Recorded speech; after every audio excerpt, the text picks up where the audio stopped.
I am Clay Allred, and I am a USU Moab master's student, and Dr. Rob Winterhorst is my major professor. And I'll have the honor of presenting my thesis research to you today.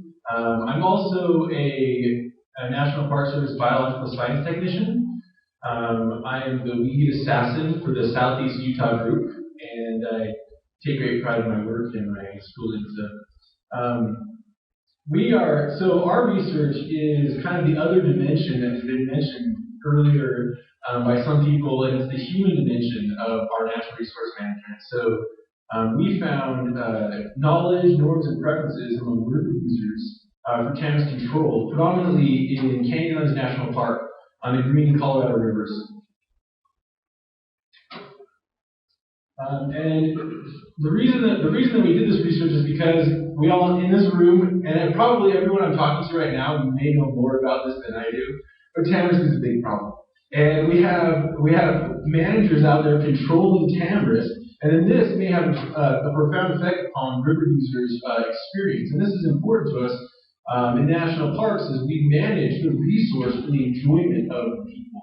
So I had two articles. One is on knowledge, norms, and preferences for Tamarisk management, and the other is dealing with soundscape conservation and the importance of natural soundscape in proposed and recommended wilderness area. A few important queries to understand from this research include invasive alien species, management frameworks used by public land management agencies, norms in natural resource management, which we'll get to, the potential for conflict index, and the importance of natural soundscapes. We know Tamarisk has a big hold, and this data was shocking to me when I read it, even though I knew it was big. It's such a big thing for us to deal with. And we know that we need to. We have an executive order for federal agencies to do something about it. The way that land managers can plan and prioritize Tamarisk controls with management frameworks. So, like the National Park Service uses the Visitor Experience and Resource Protection, the VERP framework. And basically, what we want to do is we want to come up with standards for indicators.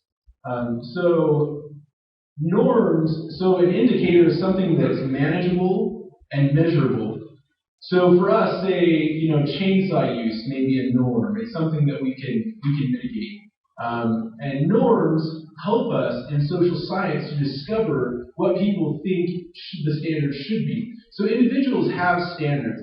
We all have things that we think are acceptable or not acceptable, something that should or should not happen. That's our norm. And the aggregate of people's norms are social norms. So in public land management, if we find social norms, we have something that can help us when we set standards for management. The potential for conflict index is something that's been developed and is being developed by Vasky at Colorado State and others. And it's a way that we can graphically display our normative results so that they're easily understandable. So in this mock graph that I made, you can see the methods are on the x-axis, and then the evaluation or the acceptability of different things is on the y-axis. Our range was from 2 to -2, with 0 as a neutral choice for visitors to choose. So method 3 in this example, the center of that bubble is in between acceptable and very acceptable. So this method would be acceptable. The norm for this method would be acceptable as evaluated by respondents. And then the method 4, you can see the center of that bubble is between neither and unacceptable. So that method we would consider to be unacceptable. It's below the 0 line, which is our minimal acceptable condition. And the bubble is also larger. And so the larger the bubble in the potential for conflict, the higher conflict is likely. So it's just an easy way for us to display our graphs. It requires no statistical understanding to know what the people are saying. And that can be helpful a lot of times. Natural soundscapes are really important, especially so in our area in Canyonlands, there are areas like on the Green River where there's very little motorized river users, and much of that area is well, it's recommended wilderness and it's managed as wilderness, and people go there for solitude, tranquility, and quiet. And so that's a big concern for us. We want to preserve that experience for the river users, and that's something that could possibly be trampled on by Tamarisk control, especially using like a method like the cut stump method, where we use a chainsaw removal to remove tamarisk stems. The questions we asked in our research were, first, we had river users do a self-assess overall knowledge of tamarisk, and of course that's very subjective, but it gives us kind of an idea where people think they are and what they know about tamarisk. If they would like tamarisk to be removed, their norms, so their standards for control methods, if they would prefer a chainsaw or a handsaw to be used in the cut stump method, what their norms are for chainsaw use on the Green and Colorado rivers, and if those norms differ given the different settings studied, and if they would like more education and interpretation regarding tamarisk and tamarisk control. This is our study area.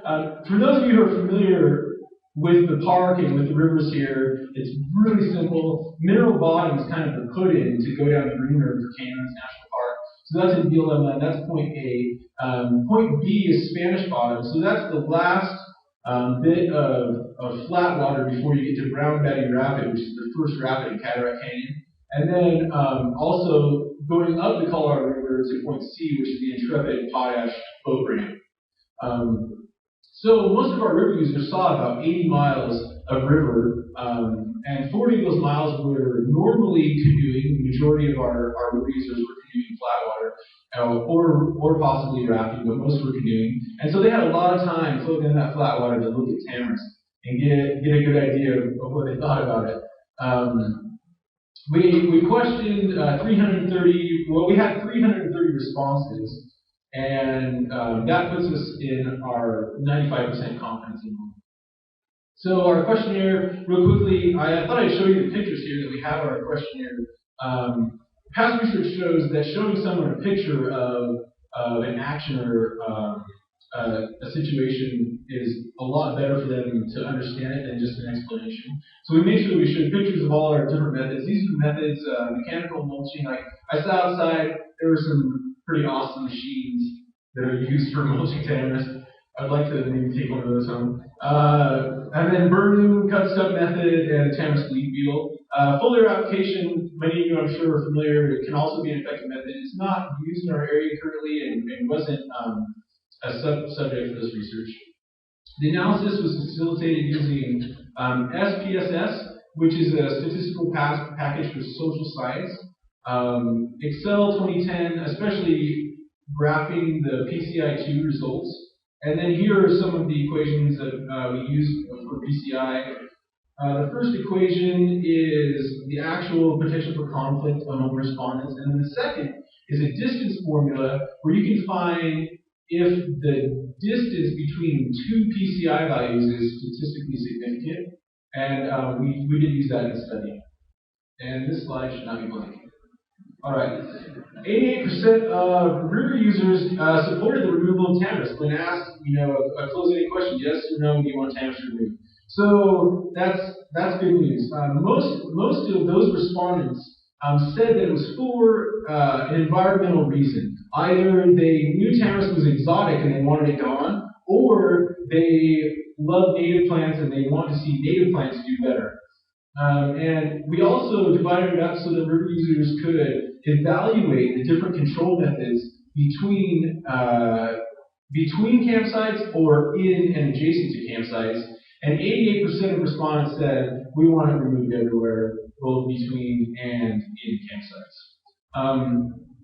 The two columns I'd like to focus on in this chart are the mean and PCI2. So the mean values in this column are responses that were, this is the mean evaluation of responses between -2 and +2 again. So all of these are above 0, meaning they were evaluated by the mean of respondents to be acceptable. And then the PCI2 column, that value is found between 0 and 1. So 5 would be kind of like the 0.5, excuse me, would be kind of the middle ground for those values. So all those were kind of below the middle value there for conflict, and all of the control methods were evaluated mean acceptability to be acceptable. So those are some very interesting findings. And I don't know what's with the 62% of respondents said they prefer the use of a chainsaw. And I've already, so Dr. Mark Brunson at Utah State University, who is the head of our Department of Environment and Society, he was concerned about this finding because past Soundscape research has shown that, that people visiting wilderness and recommended wilderness areas don't want any motorized equipment. But I think the difference in our research is that we asked if they wanted a chainsaw to be used to remove tamarisk. So there's that factor there that they're answering this for tamarisk control and not just generally. Well, yeah, if I'm in the wilderness, I don't want to hear someone running a chainsaw. But if it's to remove tamarisk, 62% of people said that, of our respondents indicated they would like a chainsaw. They would prefer to use a chainsaw over a handsaw. And again, same rules apply for the median PCI2. In this, you can see that the norms for chainsaw noise on the Green and Colorado rivers were both acceptable, with the Green River being slightly lower and the potential for conflict being slightly higher. Oh, you know what? So this is a PCI2 graph. It's really interesting. And you can see that the Green River bubble is a little bit larger and lower in acceptability. We did use the distance formula to find out if it was statistically significant, and the difference between the two rivers was not found to be statistically significant, which is very interesting because on the Colorado River, you have river companies and the NPS and different concessionaires running jet boats up and down all day, all motoring on the Colorado River. Where on the Green River, the motorized use is very subdued. There's very, very little. There's one big trip a year where people motor down, and there's a couple of companies using motors. Very little motorized use, but still, I think for tamarisk control, people were for being able to use motorized tools to remove tamarisk. 84% of respondents said that they would like more education and interpretation regarding tamarisk. And earlier in the presentation, I showed you an executive order 13112, which is for the control of invasive alien species. And part of that order also includes education and interpretation. So we're not only mandated to locate exotic plants, control them, monitor them, but also to educate the public about these plants. And some places, like I know Dinosaur has a really cool pamphlet that they have regarding tamarisk and tamarisk leaf beetle. And recently in Grand County, like Wright Robinson and Tim Higgs also came up with a neat brochure regarding tamarisk, and things like that I think will help the situation. Implications for managers. Here you go. So the norms for control methods were found to be acceptable. Obviously, they weren't really high acceptability. In fact, mechanical, like mulching, the tamarisk was just above the neutral point.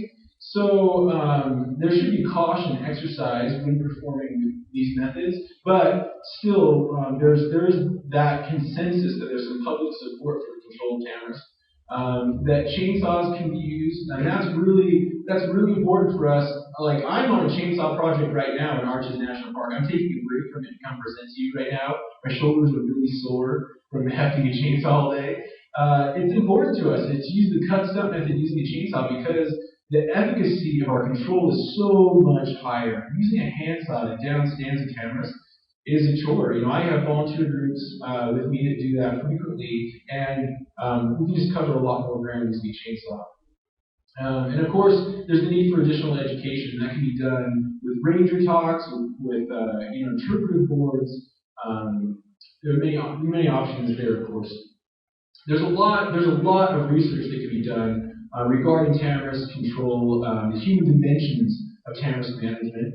One thing, we asked whether people wanted Tamarisk removed or not, and then we had an open field. Why? Why do you want it removed or don't you want it removed?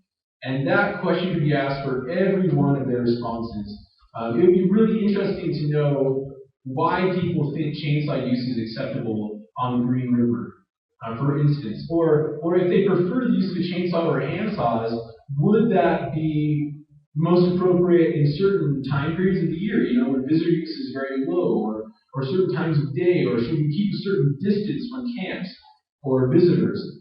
So there are lots of variables there that could be researched. Also, we've only had respondents that were river users in Canyonlands National Park in that study area, and so the scope could be broadened greatly. We could really delve in and find a lot of different stakeholders, including different recreation users, communities surrounding rivers and the Colorado River Basin. There are lots of stakeholders we could address. Also species. Many of you are familiar that Russian knapweed has a hold in many areas where Tamarisk does as well, especially along the Colorado River. It's another big issue with implications for that could affect visitor experience. That could be researched. Also, norms for restoration and plant succession. Some restoration activities are most effective using tools that are motorized as well, so that can be looked into. And then the PCI2 have that distance formula to compare two values, but not one for a multivariable analysis, and so that's something that can continue to be researched. Questions? Please. In your survey,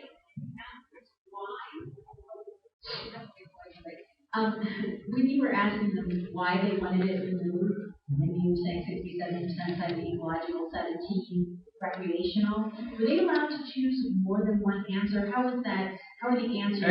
Excellent question. That field was open-ended, and I categorized responses according to those different things.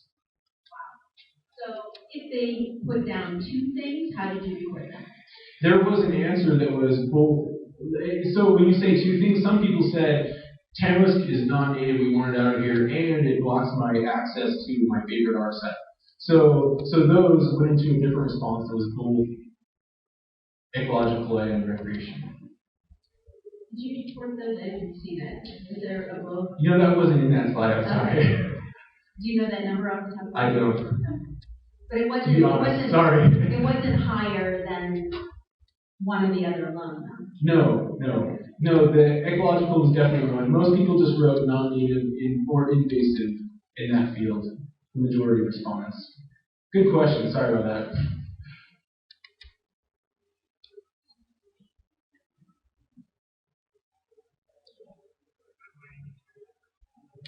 Did you add in the factor of just the biological controls versus the chainsaw? Say, let's go ahead and just let the biological controls work on the Green River? That's a good question. I did not ask that question. No. We did find the norms for the Tamarisk leaf field, which of course, we're not really in control of, but still interesting to find people's norms for the use of the Tamarisk leaf field.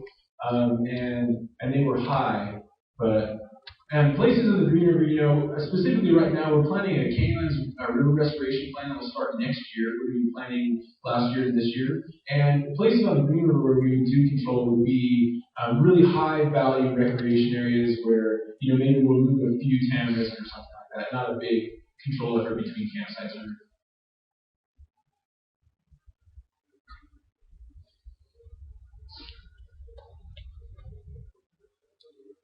for you guys. I congratulate you on your progress, and I would encourage you to continue talking with your constituents as you go along, because sometimes they don't know what they're going to think about it until after you do it. Yeah. And that's one way to both educate your constituency and yourself about what's important, because now in Dinosaur, a few years after we completely finished removing all the tamarisk from all the river camps, the voters have forgotten that the river camps used to be infested with tamarisk. Yeah. And so their perceptions of what we're doing in why and what is important has changed with time. So sometimes that's good and sometimes that's bad because now the voter population in Dinosaur doesn't realize what's not there and what it took to get it not there. So you can lose your public if you're not paying attention and keeping them up with what you're doing over time. But good work. Thanks for doing this. Thank you. Helps all of us. And good job, Dinosaur.